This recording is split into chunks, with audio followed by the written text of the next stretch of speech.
K&C family. Early morning, downtown Charlotte. Look, my hair down, my ears cold now. It's like, well, it's probably 6 o'clock now. Yeah. 6 o'clock in the morning. Charlotte Night Stadium. We're in the park though. Yeah. Yeah, we're at Romare Park. That's where we at right now, right over there. Sickle Cell Awareness Month. That's what we out here volunteering for. The Sickle Cell Run Walk. You see? As we told y'all, Caiden has sickle cell. He suffered through it, well, suffered with it pretty bad when he was a little bit younger, like baby. It was terrible. He was in and out the hospital. It was days I had to miss football practice, had to miss school because I was at the hospital with him. But it's gotten a lot better, honestly. He hasn't had no crisis, or if he has, he's been able to deal with it a lot better. But yeah, we better do some volunteer work. You know what I'm saying? It's always good to give back. You know what I'm saying? Get out in community and stuff. Plus sickle cell is a big deal. So yeah. But I'm gonna let Kay say some things. I don't know what she about to say, but yeah, you know. Sup? Get early. Welcome getting up to school. It's a Saturday. Good morning. We gotta go to work Thursday. Good morning. What you got to say, Playboy? You got nothing to say? You sleepy? What's told you to stay? What's up? Eat your wings. What you got to Good say? morning. It's early. Sickle Cell Walk 2017. Everybody should be here next year. Just saying. We're waiting to see what we got to do. You have papers to fill out. I got papers to fill out? Everybody. 1, Look, 2, 3, 4, everybody 5, except 6, for 7, 8 in my bank account. Cents in my bank account. Yeah, next football starting to make it. You see him. Say, hey.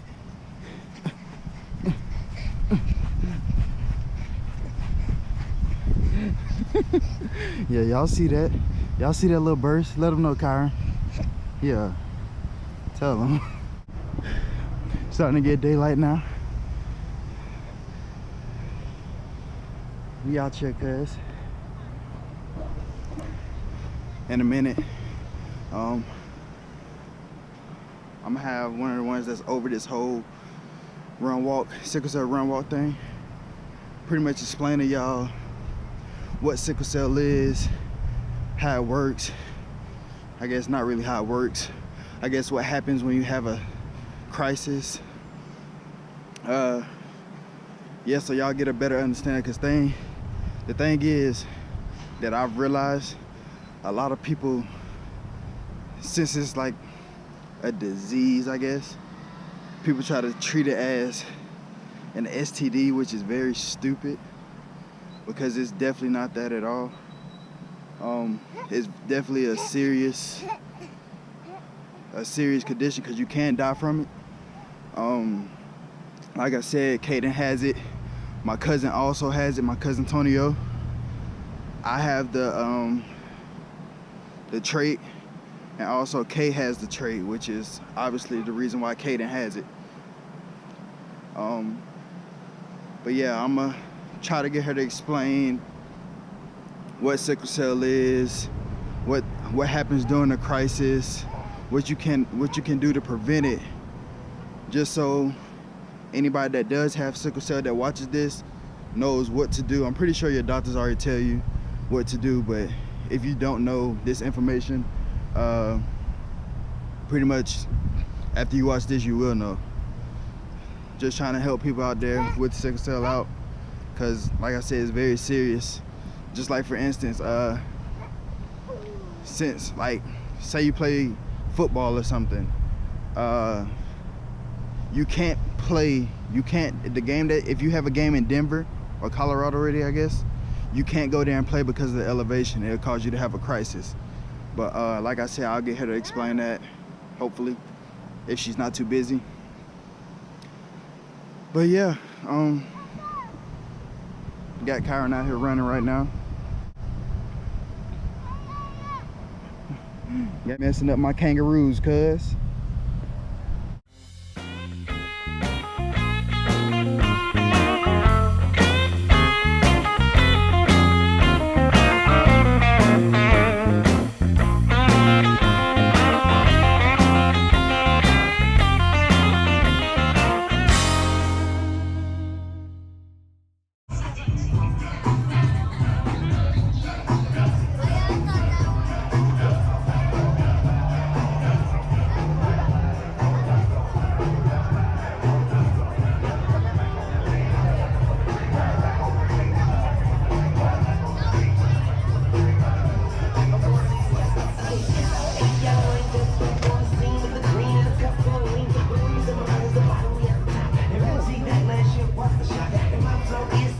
Before we have some fun and before we raise money and walk, we like to recognize the 11 individuals in this community that we lost to sickle cell. So we're just going to take a brief moment of silence.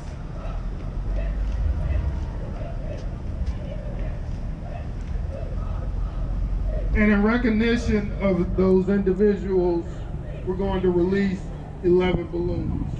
And these are some of the family members. If you can release those balloons now.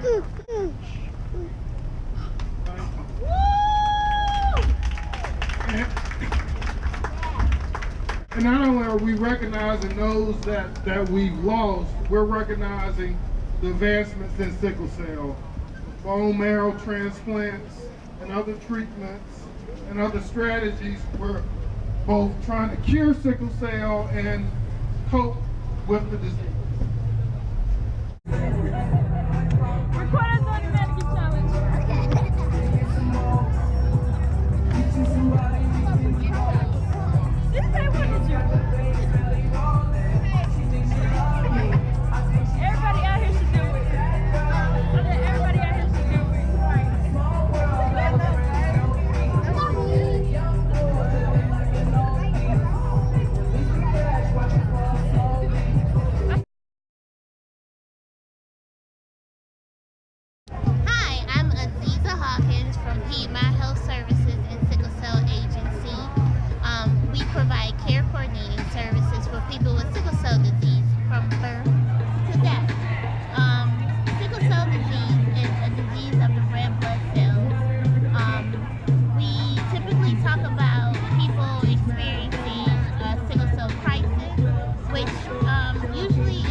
So my name is Fatima Oliver, and this is Mr. Jeremiah.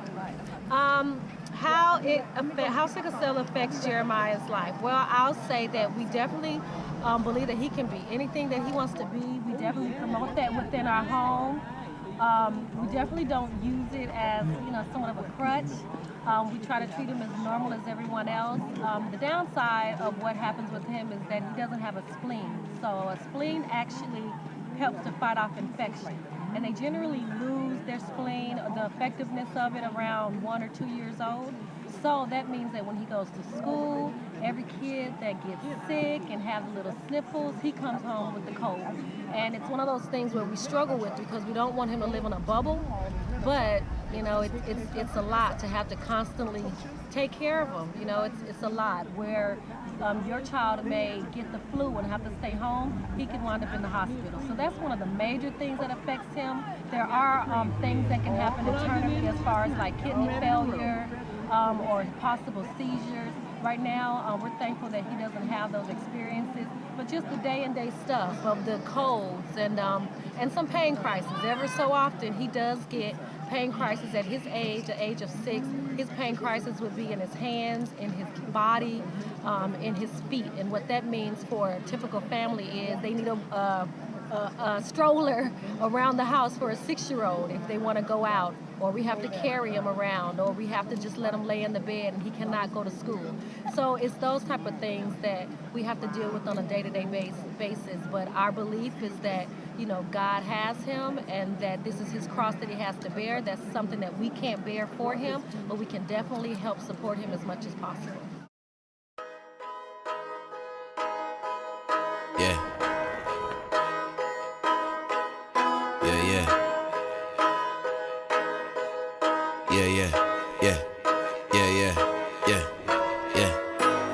How you feel about so-and-so's accolades?